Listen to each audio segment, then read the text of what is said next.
Hello, and welcome to my 6-month update video. In this video, I plan to talk about my stats, which is Anki and immersion hours, my current level, mistakes I made and things I do differently, some content recommendations, and then we'll wrap up the video. Okay, then before we start, I'll just mention that I have a brief history with Japanese. I went through Genki 1 and Genki 2, then I found Refold, and I ended up doing some Anki and 100 hours of like pretty incomprehensible active immersion. So first, with Anki, I've got 2007 mature cards, but I think my passive vocab, so my vocab as a whole, including words acquired for immersion, I think it's about 2,500 to 3,000. I might be off, but I think it's around that. At the start of this year, I've been doing around 10 cards a day, sometimes moving up to 20 and then quitting and doing 0, but around 10 cards a day, I think that's like my average. Okay, now my immersion hours. So I've got 600 hours of active immersion, and that's broken down into 40% of that was variety shows at around 245 hours. 25% of that was YouTube at 150 hours. 11% was dramas at 66 hours. And then 9% was anime at 55 hours. At the start of this year, I was doing around, I think like 1 hour a day, and then I picked up to 2, 3, and then just kept going up. And before my recent holiday, I got to about 6 to 8 hours a day. And that's just of active immersion.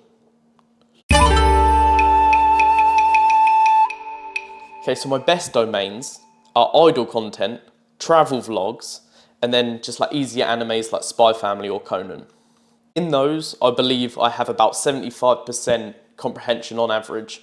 And obviously it fluctuates. Sometimes I have like no comprehension, and sometimes I've genuinely felt like I've had 100% comprehension, like a couple of times with like a Conan movie, a Spy Family movie, different like streams of like the idols. My subconscious experience while I'm watching is that it's pretty effortless. And actually I understand more when I'm not putting in effort. And I think that's a really good sign that I haven't had too much interference from grammar or other traditional methods. When I'm watching, I feel like I can follow along with the story, and like sometimes, like a lot of the time, I can miss details or miss other things and everyone will laugh and I'm like, what's going on? But as a whole, it's like really enjoyable and it doesn't feel like I'm doing Japanese anymore, which is huge for me, and that's a big goal that I hit, that I'm happy about.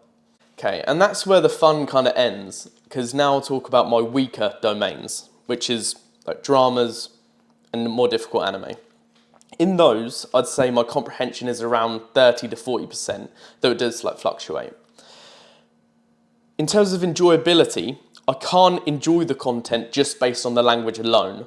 There has to be some kind of visual or some hot girl for me to sit through the content. And subconsciously, it feels like I'm putting in more effort to try and make sense of the language and get some meaning. Okay, and just to wrap up that little section, in some domains, I have about 75% comprehension. It feels effortless. I can follow along with the story and it's enjoyable. But in other domains, I have around 30% comprehension. It's not that enjoyable and I have to put in more conscious effort. Okay, so first is consuming a lot of incomprehensible input at the start.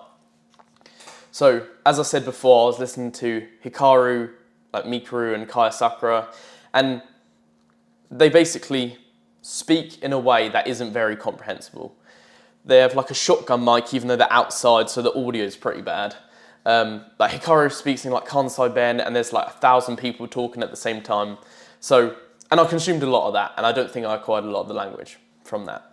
Okay. And why I think that is a mistake is the way I see the whole process is that we're just trying to give our brain data so then it can find patterns.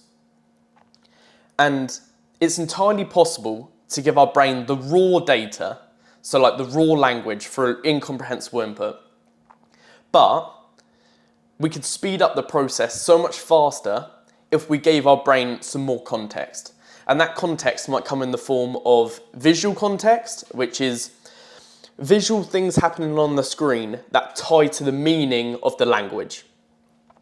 And then we also have known word context, or just context from the words that you know in the sentence. And this is essentially just what comprehensible input is. And I was doing the opposite of that. If I was to go back with the knowledge I have now, I would consume comprehensible input made for learners for at least maybe the first 100 to 300 hours. Specifically, I would go on this website called Comprehensible Input Japanese, where this woman called Yuki has made, I think, around 1,000 videos in comprehensible input, all going from very, very beginner to intermediate to advanced. And that's what I would watch. Then after this initial stage, I would move to content made for natives, and specifically idol content. And the reason I say idol content is female idols tend to talk pretty simply. They talk about the here and now, so just what's going on around them. And with whatever's going on around them, they tend to film it, so there's a lot of visual context to pair with the language. And that ends up being comprehensible input made for natives, which is what we want.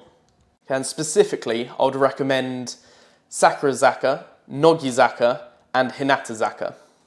My favourite is Nogizaka. Sakurazaka have mineable content, all of their vlogs and stuff are mineable because they're Japanese subs that they made.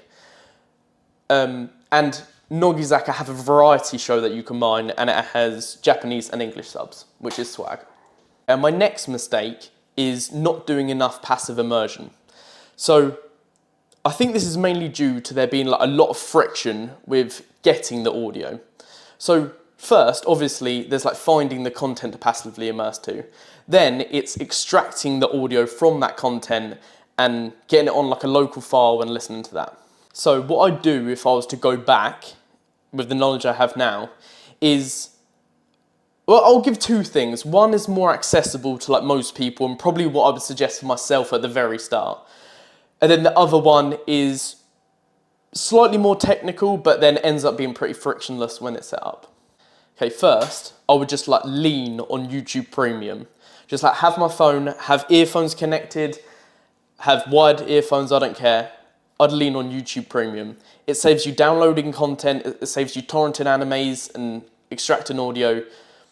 It's way easier to start doing passive immersion. Specifically, at the start, I would listen to a bunch of Nihongo Kontepe, listen to him, which is another form of it's comprehensible input made for learners. And then after that, I would just consume idol content, idol streams, their variety show, and get that from YouTube and just passively immerse to it. Then as I improve, and what I've been doing now, but maybe it's slightly above my level, is listen to radio shows, which you can find at TBS podcast on YouTube. And then what I would give myself, if I was to go back in time, is an external MP3 player. Right now, I use a SanDisk Sport Plus, and I basically have it at my hip. I connect it to some normal Apple wired earphones, and then just hang them over my top. Then whenever I just have a spare minute or whatever, I just press play and just whack it in. And by doing this, I've done this over the last, let's say, month. By doing this, the first day, I got 4 hours of passive immersion. And that's going to the gym, or just in between, going to the toilet in between work or other stuff. So it really does make a difference having an external device that just plays the audio. It's frictionless when you have it set up, but initially you will need to extract audio from YouTube. And I would just lean on YouTube. You will have to extract the audio. But I have code written, I can link the code. It might not be mega good. Someone else on the Matt vs Japan's school community probably has better code. But you basically can just type in the YouTube URL, and then it downloads a whole playlist, and then you just put that on your MP3. You could probably do it once a month or once a year, just download a bunch of content onto your MP3. So yeah, once that's done, it's really, really easy. My next and last mistake is using text cards in Anki, despite the fact that I want to improve my listening. And I was doing immersion and I was wondering why I couldn't pick out words. But it's because all the words that I'd seen had been in text form and I was just like watching the content raw. And the solution, or the thing I would do differently if I was to go back in time, would be to start with audio only cards. And that's word audio on the front with sentence audio. Then you flip it over and you have word audio, a definition, image, and then sentence audio. And a deck that can do this, or that I would use, is the like MVJ Kaishi deck, or like the Matt vs Japan Kaishi deck, which is basically a deck that Matt vs Japan made, which has the exact same thing as I just mentioned. Word audio on the front, sentence audio, flip it over, word audio, and then it has a conceptual definition. And that's basically a definition that describes what the word means as if you're reading it out of a dictionary. So it would be like a full sentence explaining the concept of what the word means, opposed to giving you like an English equivalent of what the word means, or an English equivalent. And then you can get the deck. There's two ways. You can either sign up to the community, but you have to pay, or you can sign up to Matt vs Japan's newsletter and get it for free. I'll talk about idol content, YouTube channels, dramas, and then anime. First, with idol content. I really like the variety show Nogizaka Under Construction, or Nogizaka Kojiju. And it's basically a variety show with like all of the Nogizaka members, and the hosts are this like comedy duo called like Banana Man-san. There's 500 episodes in total. I would recommend you watch the most recent 200 on YouTube because they're like mineable. They're easy to access because it's just on YouTube. You can passively immerse to it. But then the 300 before that, you can watch on Bilibili, which I'll link below. Okay, the next idol content I like is Nogi Bingo, which is Nogizaka again. And it's pretty similar to Nogizaka Under Construction, but they mostly just play games. And this is still actually pretty dense, but it's just more, I'd say more fun and more engaging. You can watch it on Hulu Japan, but it might set you back maybe like £5 a month, or I don't know what that is in dollars. Or you can watch it for free on Bilibili, which I'll link below. The next content I like, and what I passive immerse to quite a lot, is Nogizaka ni Soranda. And basically, that's where two Nogi... I don't know what it is in English, right? So I have to say it like that. And I don't know how to say it. I'll just say it how they say it. It's two Nogizaka members. And they basically get asked questions from fans, and then they give advice, but it's like pretty funny. You can either watch it on a really shit Japanese app called Audi, or you can watch it on Castbox. And I watch it on Castbox because it's nice.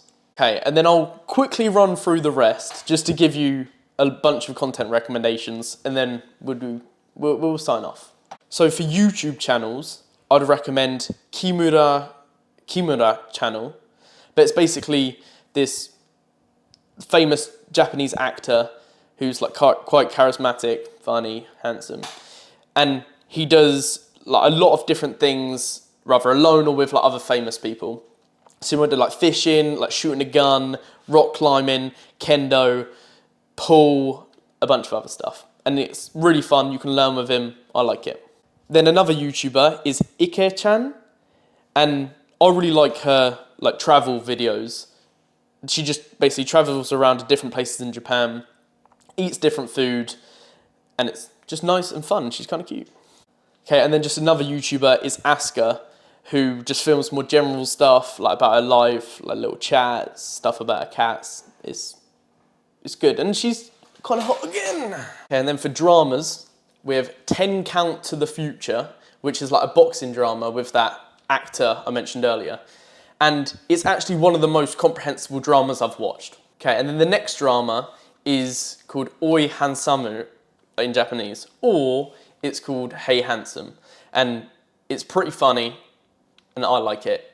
I won't explain what it is now because I'll just speed through this, but if you look it up, you'll know. Okay, and then for animes, there's two movies that I really like. Spy Family Code White and Conan Countdown to Heaven. Both movies I felt like I had like 100% comprehension, which is insane, and probably why I enjoyed it so much. And then just actual like, anime series, I really like The Angel Next Door Spoils Me Rotten, My Dress Up Darling, and Quintessential Quintuplets, or The Quintessential Quintuplets. Okay, that's all for the video. Thank you very much for watching. I don't know how you made it this far, but thank you. Where you can find me, if you want to message me, is, well, if you have any questions, leave them in the comments, like actually, and I'll answer them because I'll probably get like 2 comments. Or, if you want to message me more privately, the place where I'm more likely to reply is Matt vs Japan School Community. I'm like the most active member of all time on the community. So, I'm most likely to reply there, but you have to pay money. So it's up to you. There is a lot of value in the community, and there's a reason I've paid my own money for like 6 months. But anyway, I'm going to link a Discord because someone in the community forced me to make a Discord. Or you can like find me on Instagram. I don't know how likely I am to reply because I don't even have Instagram on my phone right now. But you can message me. And yeah, that's pretty much it. So thank you for watching. And I'll hopefully see you at the 9-month or maybe year video.